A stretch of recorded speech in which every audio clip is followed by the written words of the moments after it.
hohay inaan habaar qabo hodan maxaa i weydaarshay ayuu yiri cilmi buudhari. Aniguse maanta Soomaali waxaan leeyahay hohay inaan habaar qabno maxaa allana weydaarsha.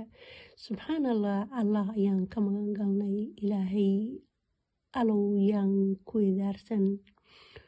Kusoo dhawaada mar kale channelkeeni ahaa toosinta garaadka iyo barashada xikmadda oo ay ismahaan idin daadihinaysay. Waa halkii iyo aqalkii aad ugu barateen barashada xikmadda.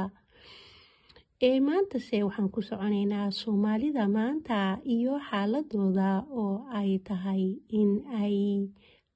in ay habaaran yihiin, mase habaaran yihiin, mase habaar qabaan, mase habaar baa helay, mase habaar bay haabanayaan, mase maxaa alle weydaarshay iyaga oo leh kitaabkii Qur'aanka ayaynu haysanaa. Subxaanallah, alla ayaan ka magan galnay habaar ilaahow habaar ayaan ka magan galnay. Sideedaba adduunyada waxaan idinla wadaagayaa maanta xaadirka aan ku sugannahay xaaladda ay Soomaalidu ku sugan tahay, waxa ay kula tahay bal ila soo wadaag halkan. Waxa ay aniguse ila tahay ayaan kula wadaagayaa. Soomaalida maanta xaaladeeda waa in ay habaaran yihiin oo ay alla weydaarsadeen, laakiin way soo noqon karaan. Waxaanu u baahanahay guruub dad ah oo hal isku taabta nuurka allana isku faafiya, soona noqda kana soo noqda wadada qariban ee qabiilka inoo qoday.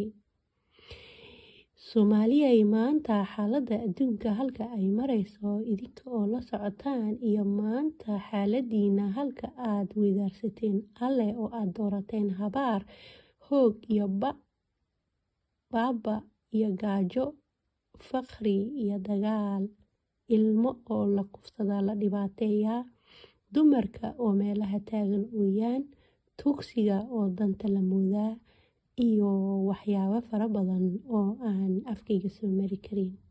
Waxaas oo dhan waxaa looga baxaa hal qof markuu ka baxo uu ka guuleysto uu Allah u soo noqdo, qof kale ayuu u gudbinayaa. Ilaah looguma dhawaado salaada kaliya, Ilaah wuxuu rabaa korkaaga oo dhan. Wuxuu u baahan yahay dareemahaaga, emotionkaaga, maskaxdaada iyo ruuxdaada, wadnahaaga oo dhan inaa Ilaahay siisid ayuu doonayaa. Ilaahay salaad halkaas la istaagay oo iyada oo miir kaba joogin la tukaday, agtiisa waxba kama aha. Maxaa yeelay Ilaahay ayaaba ku cayaaraysaa markaas, oona ficilo xunxun ku jirtid, haddana salaadii halkaas gubgub la soo siiyaa. Waxaas waa wax Ilaahay lagala xishoodaa, Allah u noqono.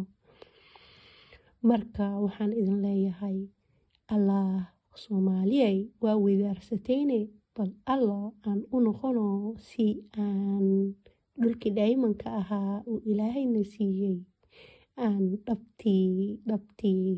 ugu dhahnaa, oo maanta doonigeenana ka soo saarana horumar fara badan iyo guulo fara badanna ka dhalinaa. Waan idinkugu socon doonaa cashiro fara badan oo didiilo iyo dhiirigelinba leh, ama aadna ku baran kartid xikmadda, kuna toosin kartid garaadkaaga. Waa inuu mar kale iyo kulan kale iyo ismahaan khaliif oo idin leh ku xirnaada channelkeena ah toosinta garaadka iyo barashada xikmadda. Wassalaamu calaykum.